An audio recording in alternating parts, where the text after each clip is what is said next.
Diz assim as Santas Escrituras do Novo Testamento, Mateus 26, 63 a 66. Jesus, porém, guardou silêncio. E o sumo sacerdote lhes disse: eu te conjuro pelo Deus vivo, que nos digas se és o Cristo, o Filho de Deus. Respondeu-lhe Jesus: tu disseste. Entretanto, eu vos declaro que desde agora vereis o Filho do Homem assentado à direita do Todo-Poderoso e vindo sobre as nuvens do céu. Então o sumo sacerdote rasgou as suas vestes, dizendo: blasfemou! Que necessidade mais temos de testemunhas? Eis que ouvistes agora a blasfêmia. Que vos parece? Respondeu-lhes eles: é réu de morte. Amém? Podem sentar, irmãos. Acho que essa 44ª abordagem está bem adequada no período do que está acontecendo na comemoração desses dias que se chamam Semana Santa. E eu quero falar sobre o tema Jesus perante Caifás. Eu já falei de Jesus perante Herodes, eu já falei de Jesus perante Pilatos, e hoje eu quero falar sobre Jesus perante Caifás, o sumo sacerdote. E eu quero destacar os versos 63, 65 e 66. E quero prender a sua atenção para esse texto sagrado. No primeiro que citei, verso 63, eu te conjuro pelo Deus vivo, palavra do sumo sacerdote. Eu diria que aqui é uma abordagem equivocada. Por quê? Preste atenção no que eu vou dizer. Onde o sumo sacerdote desconhecia que ele era o Messias e maior do que ele era o Filho de Deus. Ele era superior a Caifás. Mas ele não entendia. O sumo sacerdote era incapaz, com o poder que ele tinha religioso, de perdoar alguém. Ele era incapaz, certo?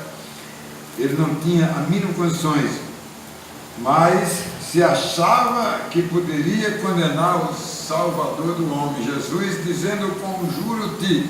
E mais na frente, blasfemou, dispensa esse testemunha, porque ele já se autoconfessou. Tu o dizes, certo? Ok? Meus irmãos, vou tratar deste assunto um pouco mais na frente. Verso de número 65. O sumo sacerdote rasgou as suas vestes, uma coisa completamente atípica e contra o estado religioso dos judeus. Preste atenção que eu vou tratar desse assunto um pouco mais na frente. Meus amados, o sacerdote, o sumo sacerdote, queria fazer um espetáculo ali, Ele rasgou as vestes, como se tudo corresse bem, e ele, muito pelo contrário, cometeu um grave erro dentro da lei judaica, mas ele passou por cima de tudo, e isso o incriminava, de condenação. Isso não pode. Vocês vão ver, eu vou citar a Bíblia sobre isso um pouco mais na frente.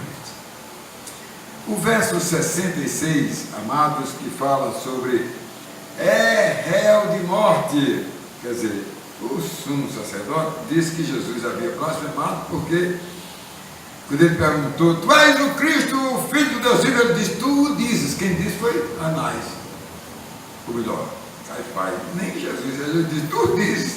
Esse camarada nem entendeu. Tu dizes, tu és o Filho do Deus vivo. Jesus disse: tu dizes. E aí ele disse: não precisa mais de testemunha. Embora apareceram duas falsas testemunhas, que nós vamos ver isso aqui. E aí ele disse: réu de morte. que era exatamente para lutar contra o povo. Aliás, o povo que estava ali era todo comprado, né? Então, como eu disse aqui, é uma acusação equivocada, porque Jesus não tinha culpa, não tinha nenhum crime, né? Nada que pudesse incriminá-lo e torná-lo ele réu naquele processo que estava acontecendo. Jesus não tinha, ele era inocente. Vamos para a mensagem. Em primeiro lugar, o verso de número 63, que diz: eu te conjuro pelo Deus vivo, né? Meus irmãos, Caifás era um homem pecador, que na oportunidade estava exercendo o estado religioso do povo de Deus, e ele desconhecia Jesus que estava ali como o Messias, como o Filho de Deus, como Salvador, como aquele que veio ao mundo para perdoar o homem e trazer a redenção da humanidade. Jesus Cristo, ele veio fazer isso, e ele veio também para salvar o homem pecador. Meus amados, o seu desconhecimento era tanto de Caifás, ele não conhecia, que ele perguntou a Jesus Cristo, né, se ele era o Filho de Deus vivo. Ora, amados, o Filho de Deus, ele não teria que responder a ele nada ali, amado.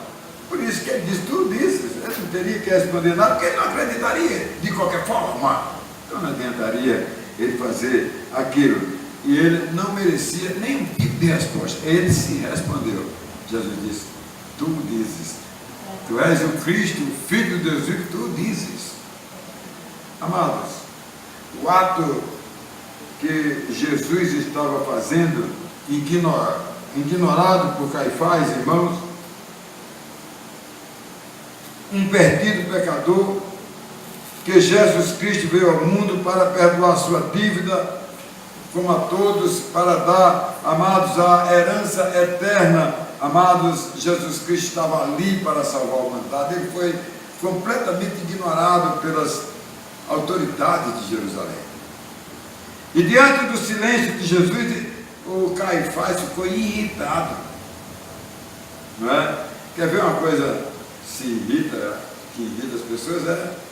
Você pensa que aí a pessoa silencia, mata, né? Agora, às vezes, eu gosto de usar essa técnica de Jesus, é muito boa, né? Entendeu, meus irmãos? E aí ele disse: te conjuro. Quer dizer isso, amado? Uma armação, uma conspiração. Conjuro-te é uma armação, é uma conspiração para incriminar Cristo, né? Para ser condenado à morte, amado, como se ele estivesse com algum crime. Ele não tinha crime algum, certo? Amados, preste bem atenção, meus queridos. Jesus Cristo não falou, preste atenção, algo que o deixou ainda mais desolado e aborrecido. Jesus Cristo disse a ele, olha a resposta que nós lemos aqui. Olha o que foi que Jesus Cristo disse a ele, né? Olha bem, Jesus Cristo disse a ele: vereis o Filho do Homem, verso 64, o Filho do Homem assentado à direita, à destra de Deus Pai. Aí irritou Caifás, deixou o cara fusquete da vida, né? Como nós costumamos falar assim, né? Eu estou falando algumas coisas assim no YouTube, esse cara manda: pastor, eu gostei do fusquete. Cara, não é isso aqui agora não. Mas veja bem, meus irmãos, né? Jesus Cristo disse isso. Aquele homem perdeu as estribeiras. Ele, conjuro-te, é réu de morte. Ele não aguentou, ele não se aguentou, Caifás. Em segundo lugar, irmãos, o sumo sacerdote rasgou as suas vestes. Vamos tentar fazer um contexto aqui para entendermos isso. Meus irmãos, as vestes sacerdotais, abra aí a Bíblia, Levítico 21:10. Olha, irmãos, as vestes sacerdotais, irmãos, eram consignadas para os sacerdotes usarem nos ofícios das cerimônias religiosas do povo de Deus, que era supífera, que era grande demais, era muito bonita a cerimônia, certo? Então, era para isso. Aí Caifás simplesmente desqualificou, desfez aquilo tudo, irmãos, e rasgou e não considerou. Vamos ler comigo aí, amados, Levítico 21:10, vamos lá. O sumo sacerdote, Levítico 21:10, o sumo sacerdote entre seus irmãos, sobre cuja cabeça foi derramado o óleo da unção, e que for consagrado para vestir as vestes sagradas, não desgrenhará os cabelos, nem rasgará as suas vestes. Ele é quem estava cometendo crime aqui, crime religioso. E ele dizendo que Jesus estava blasfemando ali naquela hora. Ele é quem blasfemou com um ato contrário ao povo de Deus, ao cerimonial, que era seríssimo. Meus irmãos, rasgar as vestes sacerdotais era ignorar, era rasgar as escrituras sagradas. Rasgar Levítico 21:10. Rasgou. Era rasgar as escrituras sagradas, irmãos. A Bíblia, né, ele ignorou o Messias que está na Bíblia Sagrada, que veio ao mundo para resgatar o homem, para perdoar o homem. Cadê o hino, Ronaldinho, que você não cantou? Né? Então, veio para perdoar, força para perdoar, só ele tinha, né? Era um homem que veio preparado para isso. Deus seja louvado, irmãos, né? E ele, por isso, nos garantiu a vida eterna.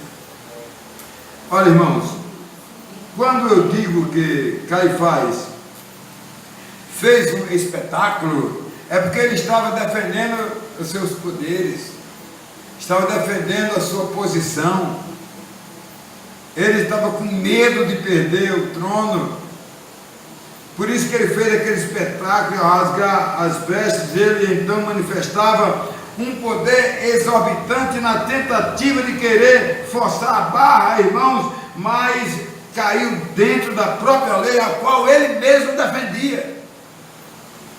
Então ele errou. Amados, em terceiro e último lugar, é réu de morte, verso 66. Quero que vocês acompanhem pela palavra. Meus irmãos, a peça do julgamento de Jesus Cristo foi extremamente elaborada, não é? Era uma reunião ilegal do Sinédrio na madrugada, na casa de Caifás, não era lá no Sinédrio mesmo. Jesus, tudo estava prescrito pela palavra do Senhor, né? Era na madrugada, e isso era proibido, isso tornava-se algo ilegal. Não podia isso ter acontecido. Olha, ele convocou 2 testemunhas, né, para depor contra Jesus. E qual era o motivo das testemunhas estarem ali? Eu vi quando ele disse: eu derrubo esse templo em 3 dias e reconstruirei. O cara foi só na destruição do templo. Primeiro, se ele fosse destruir, ele destruía o templo em 3 dias.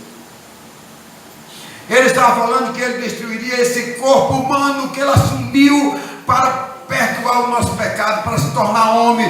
Diz a Bíblia Sagrada no livro de João, capítulo 1 e verso 14, e vimos a sua glória como glória do unigênito do Pai, não é? Ele veio e esteve entre nós e se encarnou aqui entre nós. Esse corpo da encarnação de Cristo, ele disse: eu derrubarei por 3 dias, eu morrerei por vocês, mas ao 3º dia eu reconstruirei. O que é isso? Eu ressuscitarei. Onde é que ele ia derrubar o templo de Jerusalém em 3 dias? Ô testemunhazinha da gota serena, né? Pois é, mentirosa, né? É um negócio falsa, mentirosa, irmãos, né? Eles disseram isso se referindo a Jesus, mas Jesus se referia ao corpo dele. Eles não entendiam, os discípulos entenderam, mas mestre, vai derrubar o templo? Meus irmãos, Jesus Cristo, o Salvador, o Filho de Deus, meus amados, o Redentor, ele veio ao mundo para resgatar, irmãos, o homem perdido, o pecador. Foi isso que ele veio fazer aqui, amados, conosco. Ele destruiu o templo dos judeus, irmãos, isto é, o seu próprio corpo, a sua humanidade que ele encarnou, assumiu a carne do pecado, assumiu a parte de Maria nos cromossomos, na divisão dos cromossomos. A metade de Maria é a metade do Espírito Santo. Ele era divino e ele era humano. Em vez de ele assumiu a humanidade, Betinha, para perdoar a senhora e eu também, claro, e toda a humanidade que crê nele. Ele fez isso. Por isso que ele é nosso Salvador e nós não podemos abrir mão, amados, não é? De jeito nenhum. Ele veio com a finalidade de nos salvar. Amados, um homem sem pecado, Jesus, olha, amados, o único habilitado para perdoar o homem era Jesus, porque ele não tinha pecado, não estava o nome dele sujo no Serasa hoje, né? Antigamente só tinha o SPC, que eu era diretor aqui em Mostarda durante 12 anos. Quer dizer, antigamente, né, o nome sujo não podia ser avalista de outro. Jesus, ele sem pecado pagou o pecado nosso todo. Isso é uma bênção demais, irmãos, não é? E para concluir, amados, muitas pessoas descrentes procuram artimanha para não receber Jesus Cristo. Muitas pessoas, e até mesmo crentes, irmãos, não é? Procuram incriminar Jesus Cristo, atribuindo a ele insucesso da sua vida material e cristã. Quantas pessoas incriminam o próprio Jesus? Quantos não têm, amado, rasgado as vestes em nossos dias, até mesmo dentro das nossas igrejas? Não tem rasgado com coisas que Deus não se agrada, não gosta. Como, amado, alguém que não teve logrado êxito dos seus interesses na igreja e pediu a... Eu vi uma pessoa fazer isso numa igreja. Teve uma querela lá com alguém da igreja e disse: traga ele. Ele era muito importante, uma pessoa de posse. Ele disse: eu peço ao secretário da igreja que peça a minha ficha de membro aí. Aí rasgou a ficha de membro. E eu vou me embora dessa igreja. Quando a pessoa faz isso, rasga as vestes da fé, da membresia. Aqui não é lugar para isso, é lugar para comunhão, para adoração a Deus. E esse templo que Jesus Cristo derrubou aqui, amado, é a nossa primeira casa, não é? Como é que aquele hino canta, que a gente canta, hein, Lucilene? A glória da segunda casa é maior do que a glória da segunda Coríntios, capítulo 5, verso de 1 a 8. O Jesus Cristo, ele morreu com a casa que nós temos também, não é isso? E o corpo dele tombou, amados. O que foi que houve? Ele morreu. A primeira casa morreu. E foi o que aconteceu agora com a segunda casa? Ele ressuscitou. E disse a Madalena, disse às mulheres, disse aos discípulos: esse corpo que eu tenho aqui, essa segunda casa, vocês vão ter também. Que bênção, irmão. Ser crente é um privilégio, amados, muito grande, meus queridos. Esse corpo nosso representa o pecado de Adão. Amados, ele foi erguido. Jesus disse que Jesus foi erguido em 3 dias para demonstrar que nós vamos ressuscitar como ele, amado, não é? Para toda a eternidade. Olha, no livro de Mateus, capítulo 26, 61, diz assim: este disse: posso destruir o santuário de Deus e edificá-lo em 3 dias? Foi aquela pergunta de Caifás. Meus amados, precisamos pensar dessa forma, nesse Jesus maravilhoso, que nos dá essa garantia, amado. Eu quero concluir com uma historinha, da Débora está aqui, mas vamos lá, né? Queridos, a mãe daquele rapazinho chegou urgente: meu filho, que é, mamãe? Vamos aqui tirar do varal as roupas. Por que, mamãe? Porque vai dar um toró, vai chover. Correu. Aí o menino começou a tirar e tudo, aí olhou assim para o céu, o sol pingando mesmo. Mamãe, a senhora não está enganada não, mamãe? A senhora está olhando, está dizendo que vai chover, meu irmão, né? Aí a mãe, o filho disse: mamãe, tira os olhos da senhora aí, escuro. Aí quando a mãe tirou, disse: meu filho, deixa aqui no varal. Caifás, irmão, deu um tiro e saiu pela culatra. Ele achou que estava certo, mas estava errado. Que Deus, irmãos, nos ilumine, a que a gente compreenda o que significa essa nova vida, estar em Cristo Jesus, para ter uma vida nova, para saber que um dia esse corpo, ao tomar aqui, nós vamos ganhar um novo corpo na nova terra, na nova Jerusalém, nós vamos viver para sempre com o Senhor. Abre o teu coração e que Deus te abençoe, amém, irmãos?